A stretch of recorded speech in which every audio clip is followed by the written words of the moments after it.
Hello la famille, bonjour libota nangai. Toye kotala lupango oyo ya kitoko oyo ya R+1. Awa na commune ya limité na quartier moko ya bien oyo ezali non loin ya Macadam. Donc eza emplacement moko ya bien, ndako ya bien. Ndeka tozomona biso awa eza ndako ya R+1 et eza 213 mètres carrés. 213 mètres carrés, eza na ndako etongami kitoko.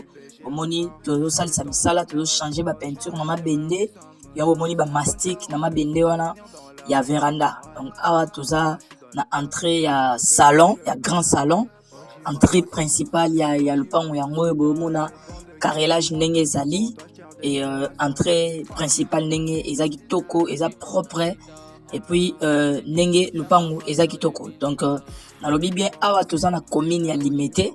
Place toye kotala lupango na biso oyo eza na bomona parking, il y a 3 véhicules ou 4 véhicules. Soki eza mituka ya mike mais soki eza ya minene 3 véhicules. Donc place groupe ezali mutuka ezalaka et puis na sima mutuka lisusu ezalaka. Donc eza emplacement est bien, lupango eza bétonné, eza vraiment donc ici que ton ramaïté, lupango eza bétonné. Le pango est très propre, très classe. N'ébison surtout au mona et le pango oyo, ndaku oyo pardon, eza ndaku moko et ton ami na guérit, ton parking na gauche na biso awa eza guérit place ba gardien bazalara ba fandaka. Donc awa courant betalala mai kotuna te parce que maramnyo so eza kitoko. Environnement 5 sur 5. Donc toi un environnement moko awa très kitoko. Très bien. Bon, toke na mopandi total la paix. Donc awa tozola kisanda kuna biso eza ndeka bozomo na boye.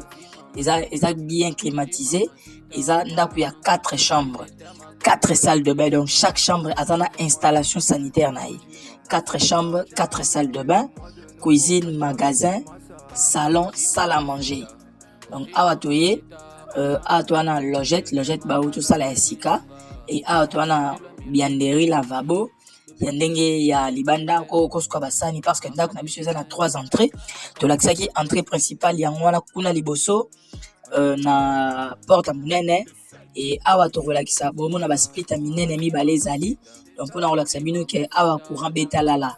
Donc ya ngwana ezolakisa place ba split à minene ezala eza place au courant ezala très bien et awa eza deuxième entrée pour na retomber directement na salle à manger puis la toilette visitaire. Ah to laksibino mai ndeto betaki solo to baki courant coup kotu na te betalala mai yangoyo.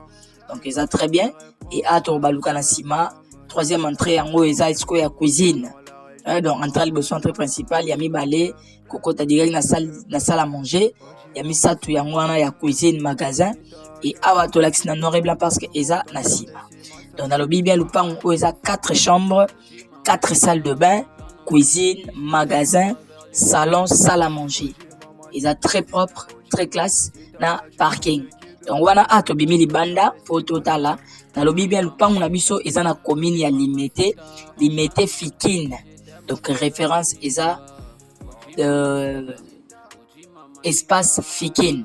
Donc lupango na biso batia on a pris à bien mais onyos akozala intéressé. Bengi biso to solo là par rapport ya lupango oyo.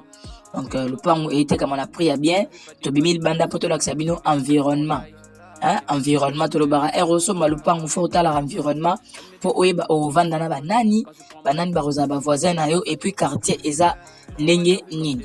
Donc le pango eza bien emplacé bomona emplacement avenue ndenge ezali. Donc le ngwana Macadam ko komatina le pango oyo na makolo okosa pa 4 à 5 minutes na motuka ba 3 minutes. Sur le combi bien, on a déjà na lupango. Donc voilà un peu d'engue composition. Il y a ndakunabiso ezalito emplacement na ndenge ezali. Donc a eza venu tozo poussa na mukie na lobi bien lupango eza na commune ya limité Fikine. Donc obomo na wana miro ya munene oyo eza mira Fikine na ndenga sima Fikine.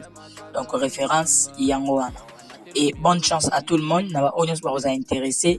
Benga bisoto komela bisoto solo là. Merci beaucoup.